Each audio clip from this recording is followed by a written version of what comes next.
Joseph. Yes, sir. Joseph.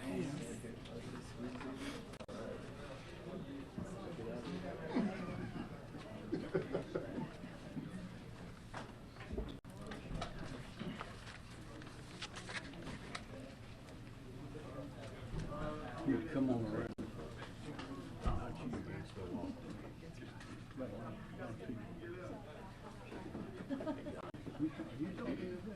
Whatever you want me to. If you don't want me to, I won't. You have to pay me. They probably heard you yesterday. That's good. I got work to do. Kelly's never been short on words. Y'all can keep 7-4 if you want to keep 7-4. We have the space up front by Joe. Yeah.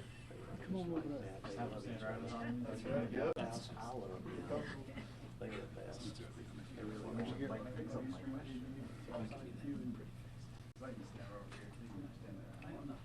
Oh, keep filling in, keep filling in. How you? Good, Dave. Okay. Y'all, thank you very much. We have a lot of information. We'll try to get right to it. We'll start with, this is Josie McDaniel will be signing. Holly May is there watching. Chaplain Jeff Shealy, please.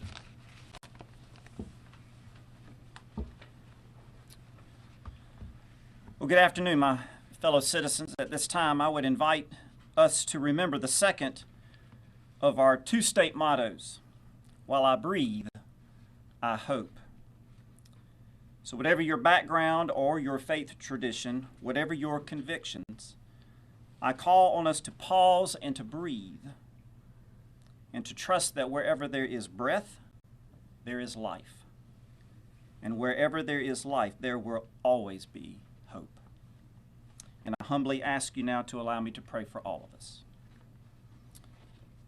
Lord God, the tragedy and chaos of life causes us to be afraid and to despair and to grieve. We lift before you these fears, our worries, and our grief in lament and call upon you to hear us. Hear us and help us. Bring us together and unite us so that we use our resources for those who are in need and alleviate the suffering of our citizens. Through our collective efforts, bring justice and create peace. Calm our weary souls and inspire us to the ultimate task of the human experience, the task of service. For there in those places where we serve one another, your breath of life is at work to bring healing and restoration to all people. To you, O God, be all the glory and honor. Amen. Amen. Thanks, Chaplain. Just a few introductory remarks. We do have some numbers. You may have remember some of these on Friday. These are outages, meters. We have about 3 million electric meters in the state. On Friday, we had 1,300,000 out.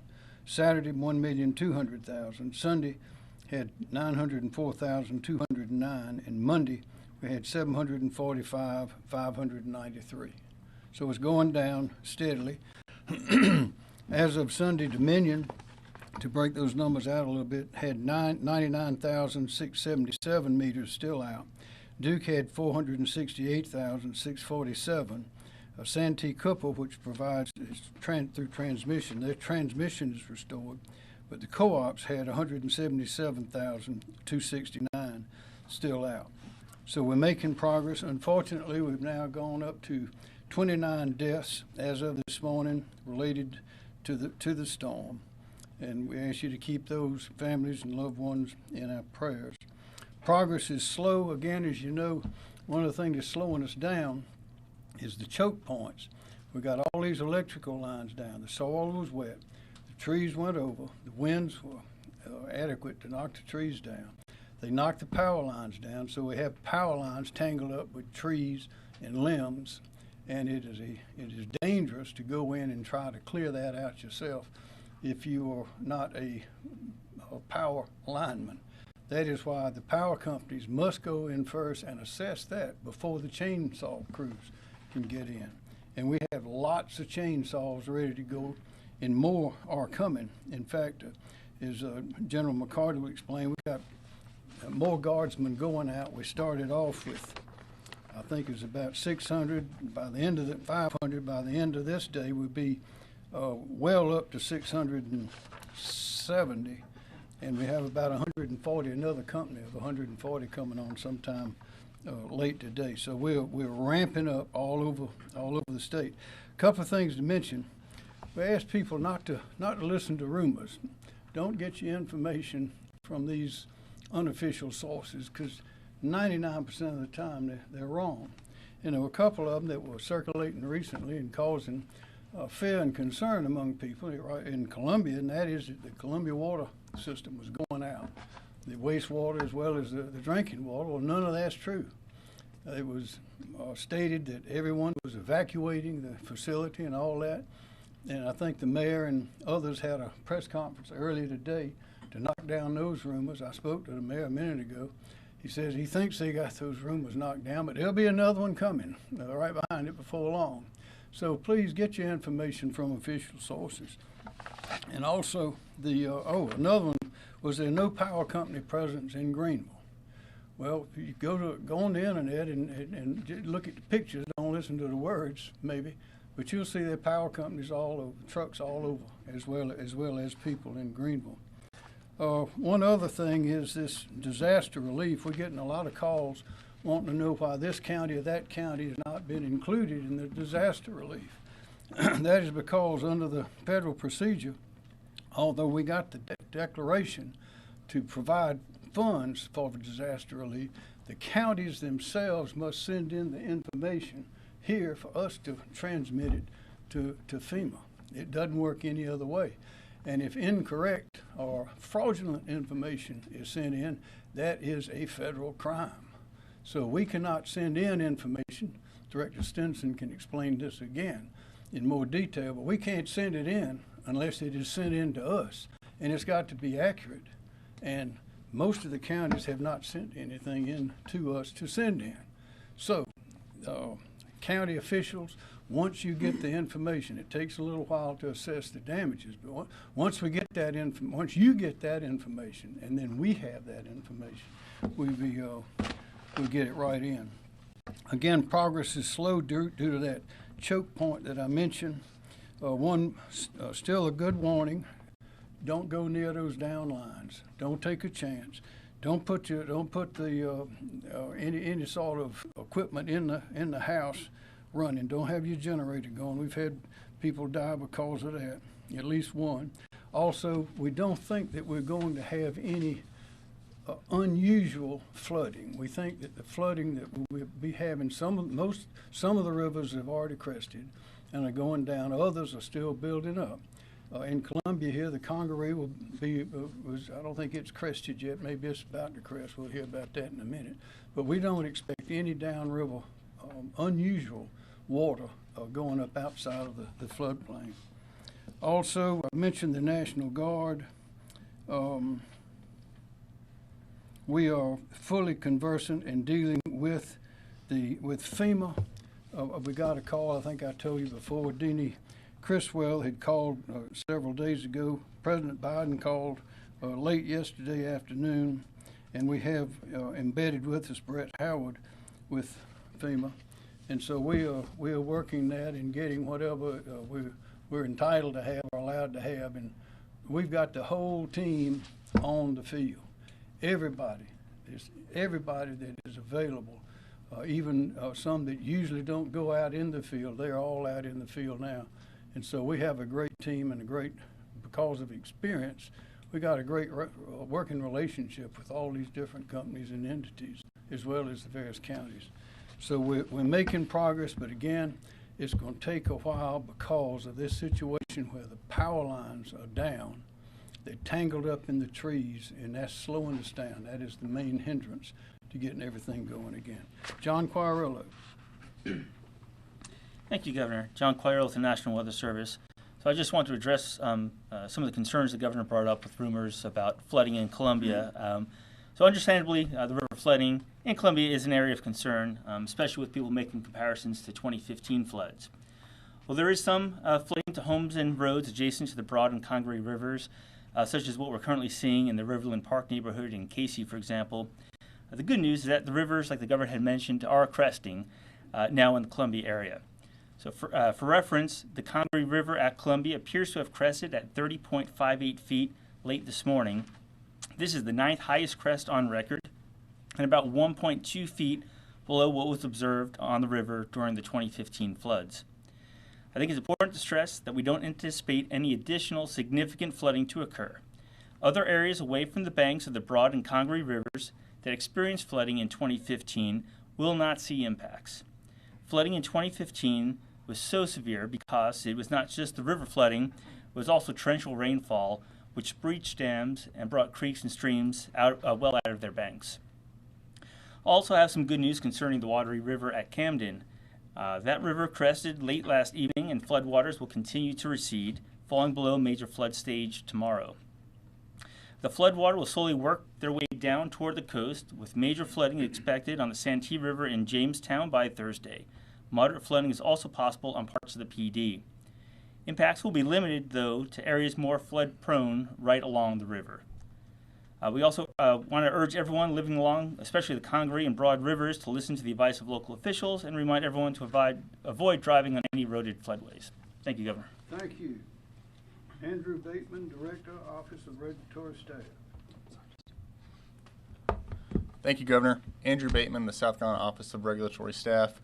We continue to communicate frequently and work with our utility partners, our federal partners, and other state agencies to help restore power throughout the state. We understand the situation is ongoing. I'll briefly summarize some of the outages that the governor mentioned earlier.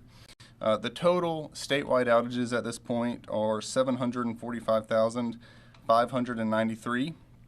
The top 3 impacted counties are Greenville County with just over 200,000 outages, Spartanburg County with just over 154,000 outages, and Anderson County with just over 72,000 outages. Thank you, Governor. Thanks, sir. President Keller Kassam, Dominion Energy. Keller Kassam, Dominion Energy, just some quick numbers. Totally impact customers on our system now, 440,000. Peak outage, 386,000. So that tells you some customers have been out more than once. I'm delighted to say that we finally broke through 100,000 out. We're at 95,000 out currently. Biggest impacted areas are here in Columbia. You know, everybody says, I don't see any line crews in my neighborhood. Well, they see them today. We tried to explain this. Transmission is substation, major taps that you see, get the commercial operations back up so people can get food, they can get gasoline, and that's the process that we've been through. Now we're in the neighborhoods today, so don't hear that anymore. Aiken, the governor was there yesterday. I was with him. That's the area that's hardest hit. In Aiken alone, general assessments indicate that we have over 1,000 broken poles in the town of Aiken alone. So it's going to be a tough recovery in that area. I just want to say that Team South Carolina extends beyond just these folks back here who help us, Chief Keel, Secretary Powell, Jimmy State, and I'd be remiss with Santee Cooper because they have come in and they offered up 143 line crews on the transmission side to assist us for mutual assistance because of the good fortune that they've had down there. The DOT has been tremendous with our crews working jointly trying to clear these roads. We make sure the lines are de-energized. They come in and provide that support. Brian Sterling, Department of Corrections, has got some chainsaw crews out there for us. And the things that mean the most of all the kind gestures that are shown to our linemen who are out there, no sleep, sweating. We try to keep them fed, but when they go in to get a drink at a restaurant, there are people all over that are buying their lunch, that are buying them food. That just tells you how wonderful and how blessed we are to live in this Palmetto State. And then Chapin High School, a shout out to them. The young people at Chapin High School, they don't have class, but what they are doing is tomorrow at 9 o'clock, they're going to feed 150 linemen, those students. So it's overwhelming. We feel so blessed in the midst of all of this difficulty that we're facing right now, but we'll get through it, we'll endure, and we'll get stronger, and it'll bring us even closer together. Thank you, Governor. Thank you, sir. State President Mike Callahan, Duke Energy. Mike Callahan, South Carolina President, Duke Energy. Thank you, Governor, and thank you to everyone around behind me. Team South Carolina is certainly going to get through this, and I just want to express my appreciation for all of the support that we feel, as Keller talked about. So Duke Energy has made significant progress since Friday morning, assessing and repairing the substantial damage to our infrastructure. I just had a briefing on that progress and some numbers for you. The number of customers without power continues to come down, now approaching about 450,000. As of yesterday afternoon, that was 530,000, so significant work there. And that compares to about 625,000 that were without power as the storm left the region on Friday. The poles, wires, and even some of the substations that make up our transmission system experienced significant damage. This infrastructure must be repaired before service can be restored to neighborhoods and businesses. So for example, we had 108 transmission lines that were out of service yesterday, and we have brought back 40 of those into service today. We had 117 substations out of service yesterday, and we brought back 35 of those this morning. And to date, we have restored about 50% of the substations that were damaged by the storm. So the team is hard at work on rebuilding this infrastructure that really serves as the backbone of our system to take power that's generated at our plants and ultimately deliver it to our customers. In terms of resources, we have nearly 6,000 skilled line workers and support personnel on the ground now in the upstate, and working strategically as we assign these workers where they are needed most to restore power in an efficient and safe manner. Yesterday, we began sharing with our customers that we expect to have power restored to the vast majority of our customers no later than Friday evening, with the exception of areas that are inaccessible or unable to receive service. And to be absolutely clear, that doesn't mean power will be out for everyone until Friday. It just means that the very last customer that we can restore might be as late as Friday night. But we'll see many customers continue to come online well before that. And the work that we are doing and will continue to do until the last customer has power takes time, as the governor said, and we appreciate the patience. We know how inconvenient this is, how disruptive this is to people's lives. I'd like to end on something that we're focused on every day at Duke Energy. Governor, you mentioned safety. We ask that all drivers in the upstate move over, slow down considerably when they see emergency service, first responders, and utility workers on the side of the road. You know, the move over laws in South Carolina are meant to protect workers, like those working to restore power, from life-threatening injuries. We also ask that members of the public avoid approaching utility workers in the field or entering their work zones as they clear debris and restore power. They have a hazardous and time-consuming job to do, and that requires their full attention to safety. So we just ask that everyone continue to support us in that effort. And thank you again. Thank you, Mike Callahan. President and CEO Jimmy Staten, Santee Cooper. Jimmy Staten with Santee Cooper. Our retail business, as you all know, was not part of we weren't in the direct line of destruction from this storm, and so we were able to restore all of that service on Friday. Our transmission system, however, was hit fairly hard, but not nearly as hard as what Duke and Dominion, the cooperatives, and several of the municipalities in the state have had to deal with.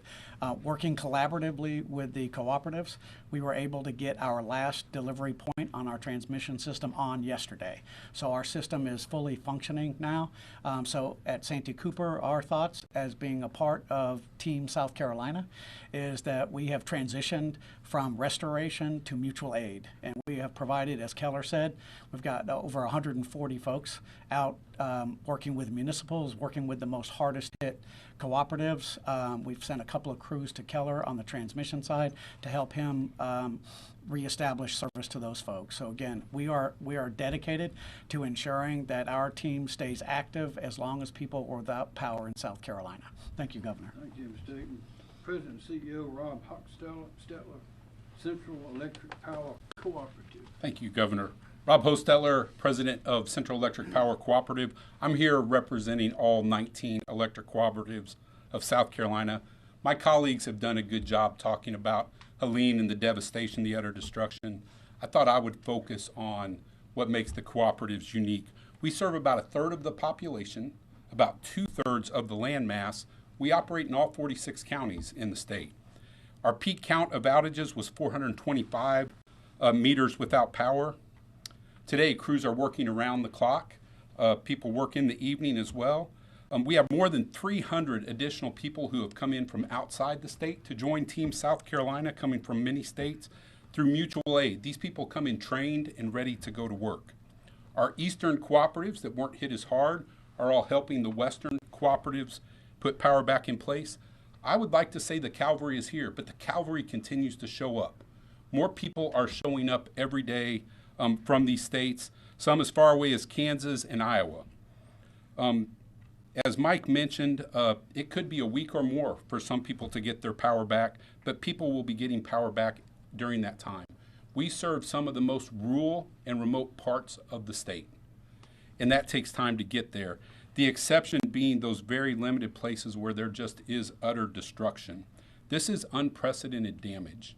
The western side of our state saw what I call the dirty side of the hurricane.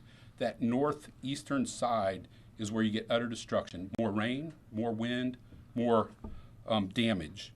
And so this is not a typical storm restoration for our state in that part of the country, that part of the state, the upper part of the state. It's a rebuild. And that's the way I'm starting to think of it. It is harder to rebuild in mountainous areas than it is where it's flat. We're still assessing damages in those areas that we cannot get to because of the thousands of trees down. But just a couple of stats. Last time I checked, more than 1,900 poles were snapped.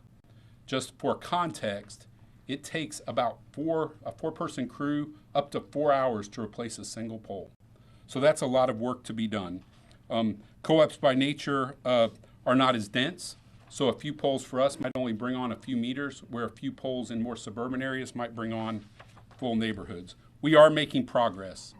A good way to explain what all my colleagues talked about is thinking about we deliver electrons like cars are delivered on highways and interstates. The transmission system is the interstates. The delivery points that you heard them talk about are the exits off the interstates. We depend on them. Keller from Dominion, Mike from Duke Energy, Jimmy from Santee Cooper, to get those interstates open and get the exits open so that we can go get the service on the roads that run in front of your home, in front of your communities. That's what we call distribution. That's what the co-ops do. A little bit about what our employees are doing. Every employee is working on these things in the state. It's around the clock. It is a dangerous work. As Mike said, give them space to do their jobs, offer them some breath. They live in the communities they serve. They know how important it is, electricity, to all of us every day. They get it. One good example to me that really hit home was a crew member at Black River Electric out of Sumter, South Carolina. Unfortunately, their home burned to the ground, total loss on Friday. That person was back to work on the weekend to help other people. And I just think that's amazing. We get it as society. Electricity is important. The few people, and really multiple people, that are asking, what can we do to help? And I would tell you what you can do to help is, one, be safe yourselves. Please be safe. Offer some patience to the employees that are out working. Give them space to do their work. I've had employees ask me to ask the same thing. Please slow down when you're working around them. A few tales of people bypassing cones, forcing people to jump out of the way, and that's destructive. Bear with us. We're working. Offer space to people doing their jobs. Let them do their jobs. Thank you, Governor. Thank you. Kim Stinson, South Carolina Emergency Management Division. Thank you, sir. Kim Stinson with State EMD. The State Emergency Operations Center remains at OPCON 1, Operating Condition 1, which is our highest readiness state. The top State Emergency Operations Center priorities right now are maintaining communications, clearing roadways, power restoration, shelter operation, and food and water distribution. We have 10 of our personnel that are deployed to the heaviest impacted counties here in South Carolina, and we continue on a constant basis to closely coordinate with the county emergency management personnel. At the county level, they currently have 10 counties at operating condition 1, which is the highest level of alert, 11 at operating condition number 2, which is the enhanced level of awareness, and 25 are at operating condition 3, which is steady state operations. Their operational focus includes, similar to ours, power restoration, road clearing operations, shelter, and food and water distribution. Damage assessment is ongoing in the affected counties, but we do have some preliminary data. On the residential side, we've got 15 counties that are reporting 519 damaged homes. of which 21 are destroyed and 200 with major damage. Public assistance costs, that's the infrastructure damage and emergency protective measures, are being reported by 36 counties for a total right now of $14 million. And then county governments right today, we're closed in 14 counties with 1 county on delay. In the logistics area, our Winsboro warehouse is operational with food, water, and tarps. Contracts for general logistics, transportation, fuel, and food have been activated. So far, we have actioned 450 requests, of which 145 have been completed and 305 are in progress. The most requests are for food, water, fuel, and chainsaws. And under the Emergency Management Assistance Compact, we received 2 search and rescue teams from Louisiana. We also have our public information phone system is operational for residents to call in with any questions, and the number is 1-866-246-0133. On the federal side, an expedited major disaster declaration for South Carolina for Hurricane Helene was received last night. And the expedited declaration includes 13 counties for individual assistance. That's Aiken, Anderson, Bamberg, Barnwell, Cherokee, Greenville, Greenwood, Lexington, Oconee, Newberry, Pickens, Saluda, and Spartanburg counties. Then 12 counties for public assistance, and that's debris and emergency protective measures, were Aiken, Anderson, Bamberg, Barnwell, Cherokee, Greenville, Greenwood, Oconee, Newberry, Pickens, Saluda, and Spartanburg counties. All counties are also eligible for funding under the Hazard Mitigation Grant Program, which funds mitigation projects designed to limit the effects of future disasters, and that can range from wind retrofits to elevating homes. Counties can be added later for both individual or public assistance once damage assessment activities have been completed. Normally, there is a more deliberative process in requesting federal disaster assistance, which involves conducting joint damage assessments with FEMA personnel, which can take several days and sometimes even weeks. As an example, joint damage assessments with FEMA following Tropical Storm Debbie in August took nearly 2 weeks to complete. With Tropical Storm Helene, it was clear that there was significant damage, and so we thought it best to expedite the request to at least start the process to receive federal assistance faster than normal. Accordingly, the expedited request was based on residential damages reported here at the State Emergency Operations Center, storm-related fatalities, heavy power outages, and vulnerability of affected populations. And we do have a federal coordinating officer, Brett Howard, who is here to coordinate that federal assistance as it becomes available. Thank you, sir. Thank you. Major General Van McCarty, South Carolina National Guard. Thank you, Governor. Major General Van McCarty, the Military Department of South Carolina. As the Governor initially said, we have over 600 soldiers who are currently deployed for state active duty. We are in the process of bringing on additional personnel to ensure that we have the resources to meet the demands of the state. We continue to have significant aviation assets to support all needs, to include the SC Heart mission that has been uniquely used in this particular case. We, through the Emergency Management Assistance Compact, we EMAC'd 2 UH-72 helicopters and 2 CH-47 helicopters to North Carolina. 2 of those UH-72s are part of the SC Heart mission, the Helicopter Aquatic Rescue Team. They rescued 20 folks in North Carolina yesterday, so they made a difference. They saved lives. As we continue to bring on forces, we are also in the process of EMACing additional forces to South Carolina from the state of Florida. A unique EMAC for us, we're bringing in an Air Force but Air Guard resource from Florida. It's called a Red Horse unit. It's a small unit, but it brings a lot of capability as it relates to what we need right now, and that's debris clearing capability. So we look forward to having those soldiers or airmen from Florida tomorrow. We're also in the process of looking to other states to bring in additional resources and we will adjust those resources as the situation requires. We're also working with our state guard, integrating them with missions for support to the counties. To this point, we have been focusing most of our missions with our engineers to support South Carolina Department of Transportation and ensuring that we can get the state highways back up. We're in the process now of shifting our focus of work from that mission, and we're going to now, focus our work to the counties. We're going to deploy engineering assets to each county.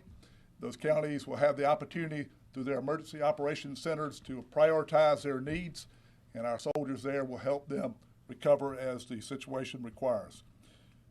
We're in good standing here in South Carolina. We have plenty of resources both in the South Carolina Guard, and we can certainly reach out to other states and to Title X to help us in the recovery process.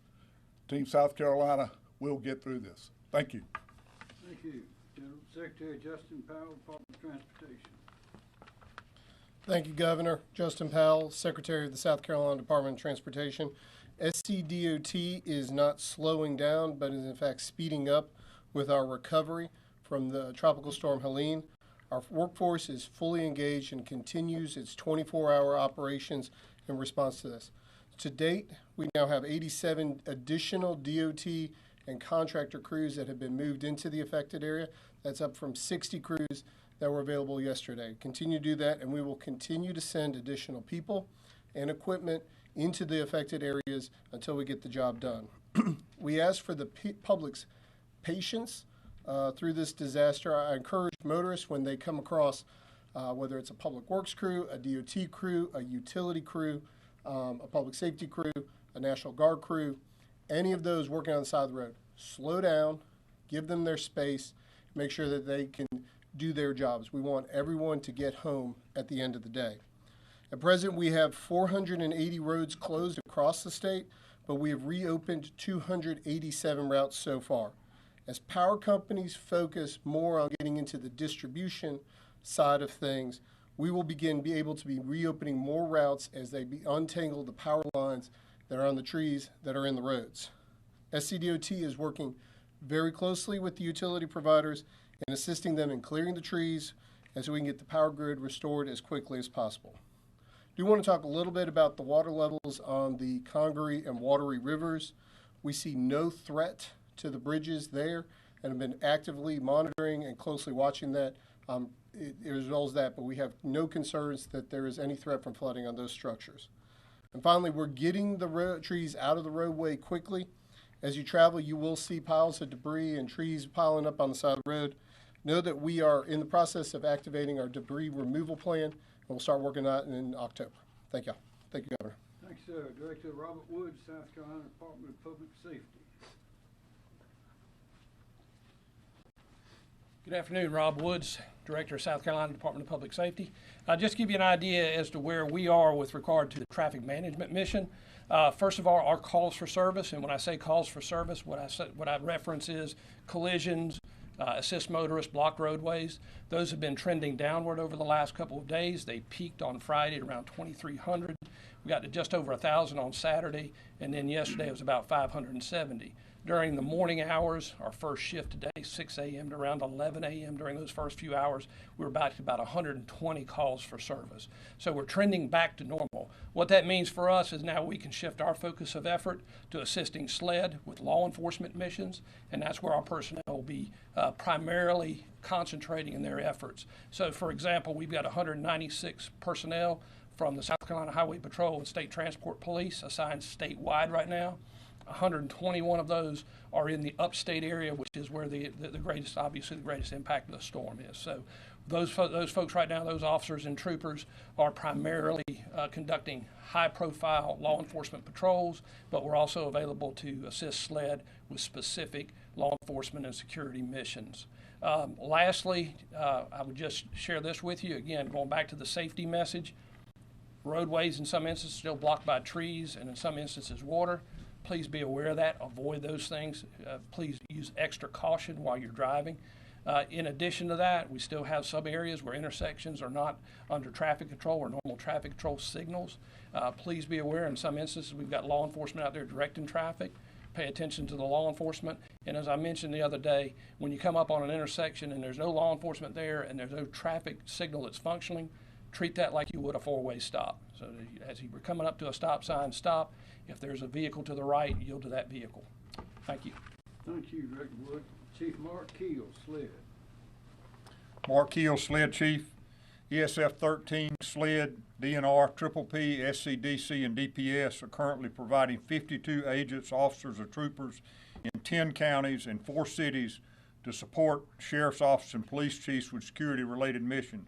Those counties include Aiken, Cherokee, McCormick, Edgefield, Saluda, Lawrence, Union, Greenwood, Spartanburg, Kershaw counties, the city of North Augusta, Union, Greenwood, and the city of Pacolet. In addition, Conway Police Department has 5 officers that will begin assisting Union City tonight. They're in travel status as we speak. ESF 13, again, those agencies I just mentioned, those state agencies, we have staffed additional teams for deployment to additional counties to provide increased law enforcement presence to maintain order and visibility. We're anticipating using an additional 132 law enforcement officers. This will involve the counties of Abbeville County, Cherokee County, Allendale County, Anderson County, Barnwell County, Bamberg County, Edgefield County, Greenville County, Hampton County, Lawrence County, Lexington County, McCormick County, Newberry County, Oconee County, Pickens County, Union County, and Spartanburg County. We're also assisting with food drops and distribution locations to secure those resources until they are distributed out to the citizen. We have all our aviation assets are available for missions or assessments, and we will continue to maintain contact with our local law enforcement partners and respond to any requests they have for additional services. Thank you, Chief Keel. Director Emily Farr, LLR. Thank you, Governor. Emily Farr with the Department of Labor Licensing and Regulation, here to provide an update on the state's firefighting and search and rescue efforts organized through our Division of State Fire. In response to requests from the counties, our search and rescue and firefighting missions are continuing to support missions in the upstate counties with urban search and rescue teams and fire department resources through firefighter mobilization. As of today, we have 228 personnel assigned throughout the upstate. They are providing access to conduct welfare checks during our search operations. We also have one FEMA team that arrived from California last night. They are operating in Greenville County today. We expect another FEMA team also from California arriving later today that will be operating in Oconee and Pickens counties. I did want to make note of some really important safety notes during this time. Anytime that we see power outages, there's always concerns about generator safety and using candles. So really important messages for those of you using generators or for your neighbors or friends that may be using them.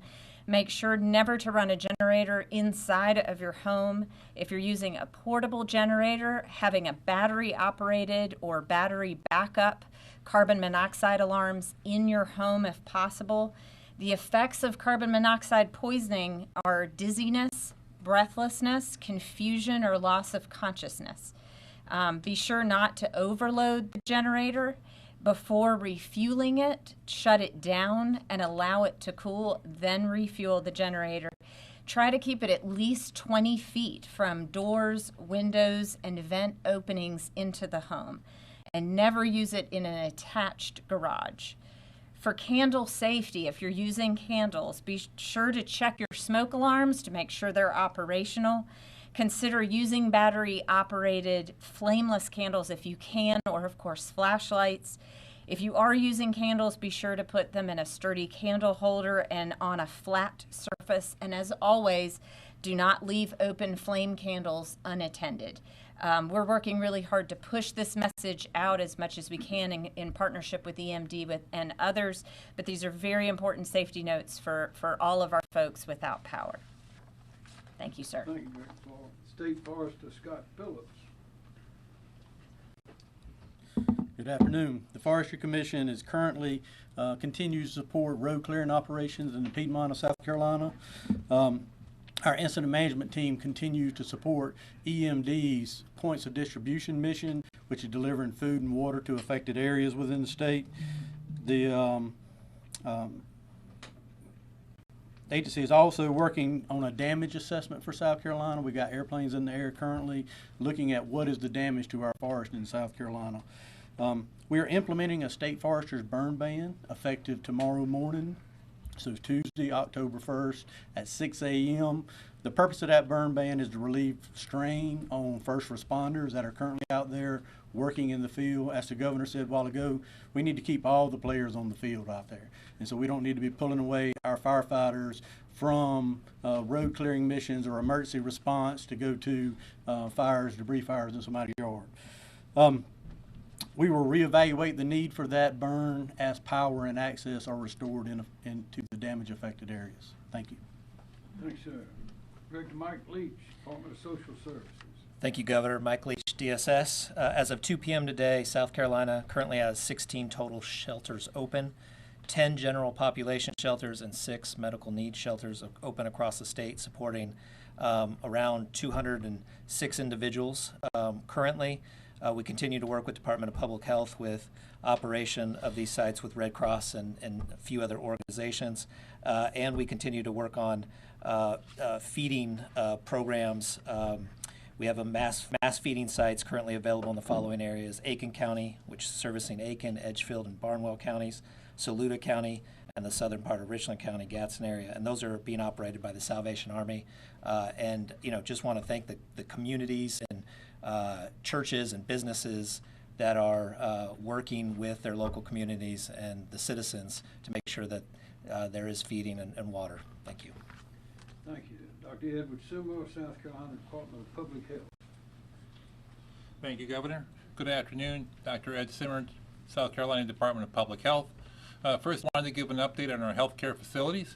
Thanks to great work from our utility partners, all of our hospitals have had power restored and are fully operational and open, so that's very good news. We still have nursing homes and assisted livings and other facilities that are running on generator power. We are working closely with them. All of their patients are being well taken care of. They have adequate food and fuel, and we, again, are checking in on them regularly. From the medical needs standpoint, Director Leach mentioned that we have the medical needs shelters. Those are for people who have medical equipment and need a secure source of electricity to run that medical equipment. If you think you might be needing one of those, please call us at 1-855-472-3432. Again, 855-472-3432. We will work with you to identify what your needs are and then get you to one of our shelters if that's appropriate. I will also note, we know there's a number of people who need medical oxygen, and that has been a challenge. We have secured a supply of medical oxygen, the small bottles, the personal size bottles of those, and are currently transporting that to the upstate in a number of different areas and working with our counties and the medical facilities up there to develop a distribution plan, and you'll be hearing more about that very soon. Finally, just a couple of public health issues to be thinking about. One is food safety. If you have food in a refrigerator or a freezer without power, it's time to throw it out. Please make sure you put it in a secure container so wild animals don't get into it, but that food is no longer safe and unfortunately needs to go. Also, please make sure that if you have standing water that you're able to drain, get rid of that. We're very concerned about mosquitoes and mosquito-borne illness after this storm. The less standing water we have, the less mosquitoes we will have. And finally, if you're working in your yard, you're working to clear debris, be careful of heat illness. The heat index is going to be in the mid-80s in the upstate the next several days. That's certainly hot enough if you're working hard to develop heat illness. Make sure you're drinking water, taking frequent breaks, and if you start to feel overheated, find a cool location to cool off so you don't succumb to heat illness, which can have serious outcomes. With that, sir, thank you very much. Thank you, Ed Seymour. Interim Director Myra Reese, South Carolina Department of Environmental Services. Thank you, Governor. Good afternoon. Myra Reese, Department of Environmental Services. The team at DES have been very laser focused on the following areas of responsibility and priorities, beginning with dams. Our dam safety program is not aware of any significant issues with our state regulated dams because of Helene. We are continuing our post-storm assessments, and as a reminder, we were looking at the dams that were located in counties that received significant rainfall greater than 8 inches, and we identified about 200 dams. The counties they are located is Pickens, Greenwood, Lawrence, Oconee, Abbeville, Aiken, Anderson, Edgefield, and Greenville. We have assessed the condition of about 104 dams. 45 of those we were able to get to the site and have staff assessments. The remaining 59 were self-reports from the dam owners. The concerns with overtopping of dams have greatly diminished. However, debris accumulations in spillways is a concern both now and in weeks to come as runoff from rainfall washes into reservoirs, including limbs and debris. So this is a message to our dam owners. We're asking you to continue monitoring water levels and continue to ensure spillways are clear and free of debris. In addition, you should also monitor for voids in the dams created by fallen trees. If voids are noted or any assistance is needed for our dam owners, please contact our dam safety staff at 803-898-4050. Again, 803-898-4050. We're on call 24 hours. Drinking water, no issues have been reported related to the supply of public drinking water to our citizens. As the governor mentioned, we're aware of a lot of misinformation being spread right now about drinking water and wastewater operations. The governor mentioned the City of Columbia held a press conference earlier today to address those rumors, and we're aware of other utilities working to clarify misinformation as well. I just want to strongly encourage everyone to please get your information directly from the utilities themselves. Please don't rely on hearsay or social media posts unless the social media updates are directly from the utilities themselves. We continue to reach out to drinking water and wastewater systems across the state, especially those in the heavily impacted areas, so that we can monitor their status. And one in particular area is to check on fuel supply status for those that are relying on generator power until permanent power is obtained. We have been in direct communications with many of these systems, down from the largest to the smallest. And they all are currently able to treat and distribute drinking water to their customers. And we're working hard to make sure it stays that way. We do continue to receive notifications of drinking water facilities that are taking precautionary measures to conserve water, and in some cases issuing boil water advisories because of low pressure within the system. Please follow information directly from your local drinking water provider for the latest updates. And just as with drinking water, we're aware of a lot of misinformation about facilities' operation status on the wastewater side. We have been notified of some sanitary sewer overflows, as you would expect with any storm of this significance, and we will remain in communication with our state's wastewater facilities to provide technical assistance. We're also making sure that those providers understand the circumstances in which they need to issue public notifications about a local sanitary sewer overflow. Debris management, we're communicating with our state partners and with local entities about debris management sites, and that we will approve alternative debris sites as needed so you can get the debris off of your property. Coastal impacts, our Bureau of Coastal Management has been made aware of a small amount of docks in the Beaufort area that were damaged. We're working with the owners of those structures. We have teams out today assessing for any other beachfront structures in our coastal communities. And a reminder to private well owners, we know that there are a lot of folks who rely on private wells for their drinking water, and when you don't have power, you don't have access to drinking water.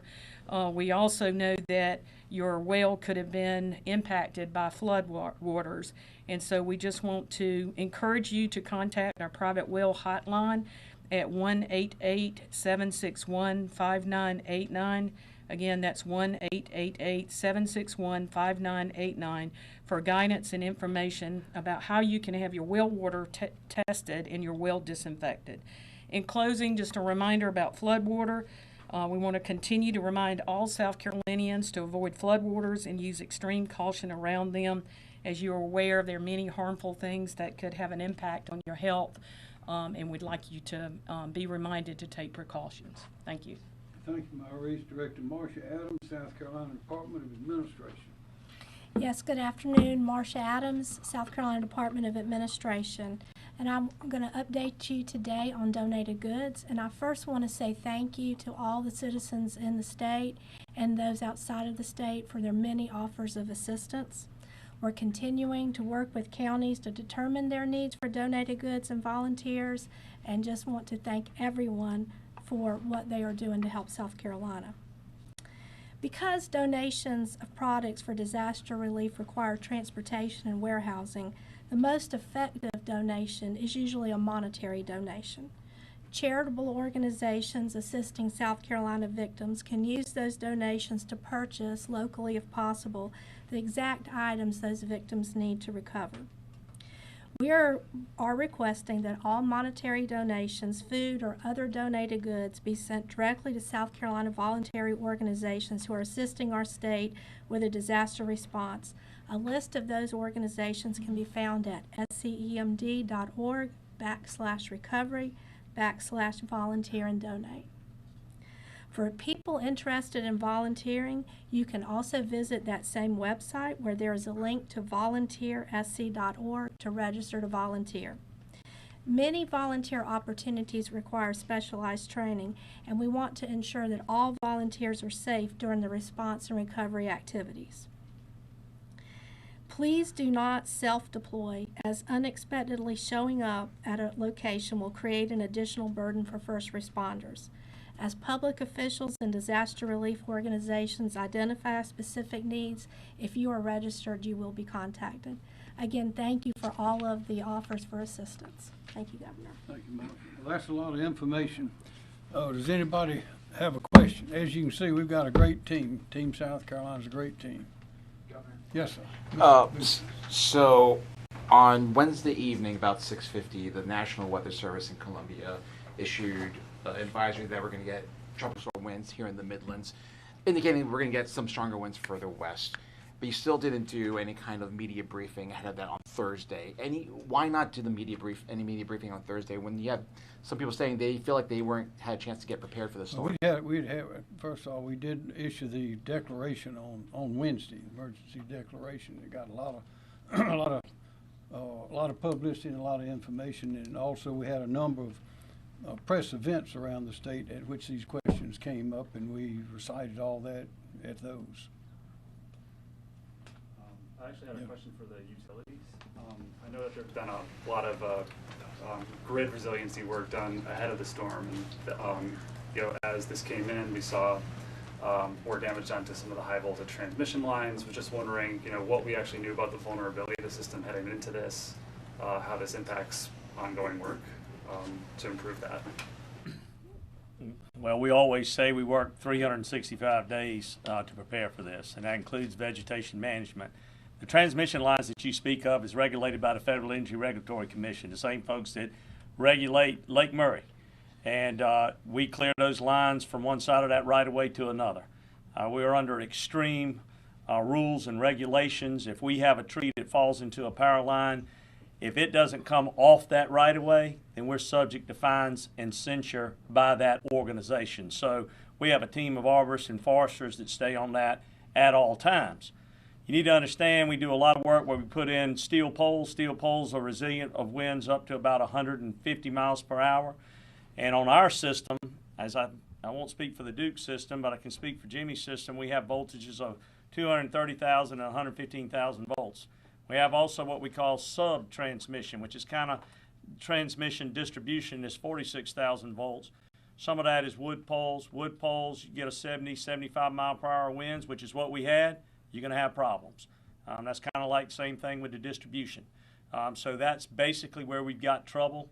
We don't have it where we kind of did our grid resiliency with the steel poles, and we replace those as we go in, as the state grows, and as we go in there and have issues. So that's a 365 days. Some lady sent me an email saying, why didn't y'all go out and make the system safe before the hurricane came? And it's just, that's impossible to do.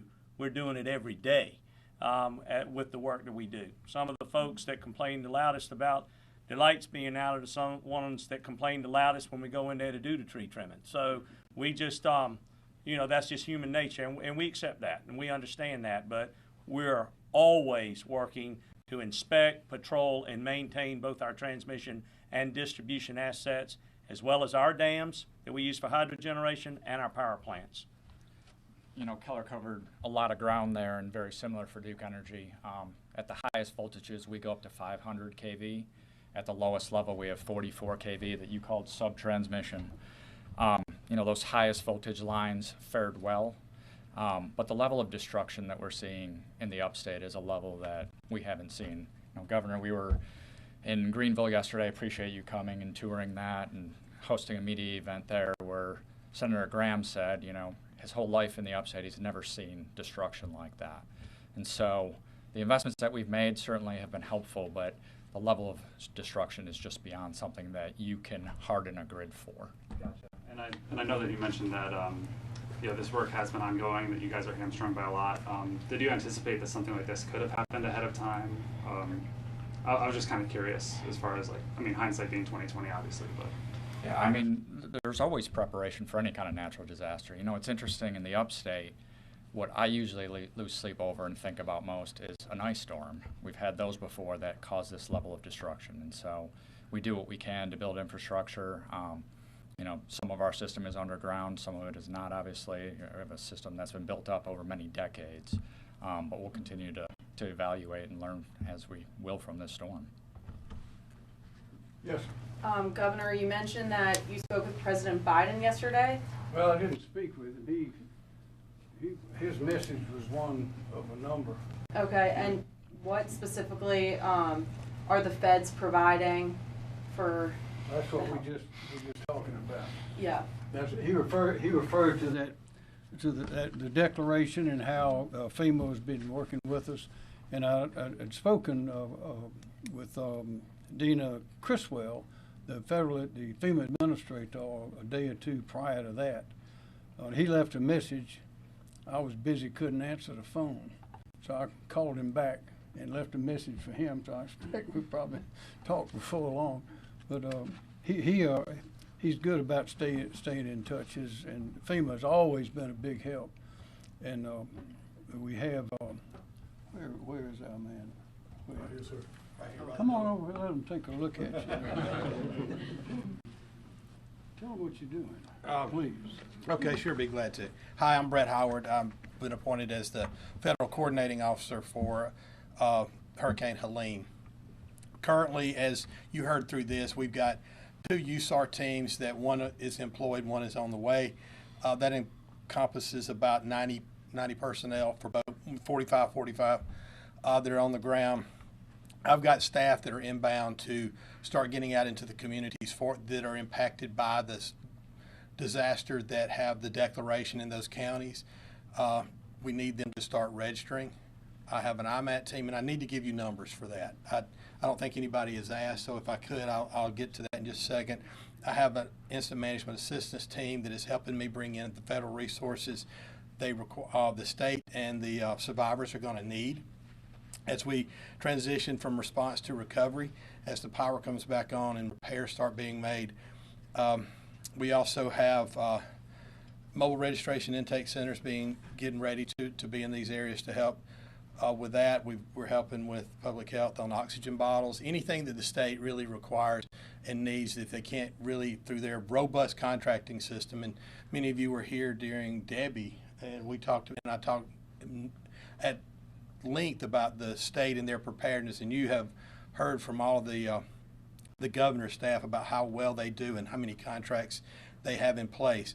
But I do want to make sure we get this message out to the survivors, and also my thoughts and FEMA's thoughts and prayers are with those that lost loved ones in this, and also those that have lost homes and property in this too. So there's 3 ways to really get in touch with FEMA. If you're in one of those declared counties, the web is disasterassistance.gov. You can call the 1-800 number, 1-800-621-3362, 1-800-621-FEMA, or you can use the FEMA app on your phone, either iPhone or Android. The easiest and most efficient way to do it is on the web. That will get you registered really quick. There's no waiting on a phone call or anything like that.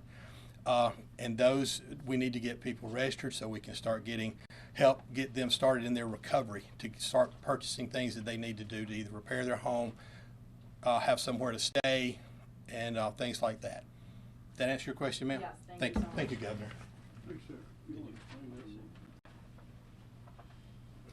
A couple other items. One is on the public assistance side.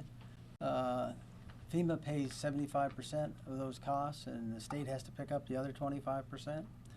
And so it's so important that we have all that documentation from the local level to identify the facility or the damage, and get that documentation in terms of how much it's going to cost to repair that. That's extremely important on that end of it.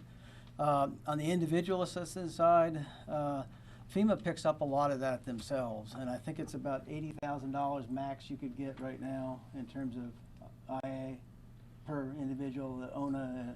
Oh, you're combining the two Yeah, programs. yeah. Other needs and combined. yes. So you could get a potential of $80,000. Most people don't get that much. Half of it is for basically housing, and the other half is for what they call other needs assistance, and that could be medical bills, repairing or replacing some of your furniture and that sort of thing.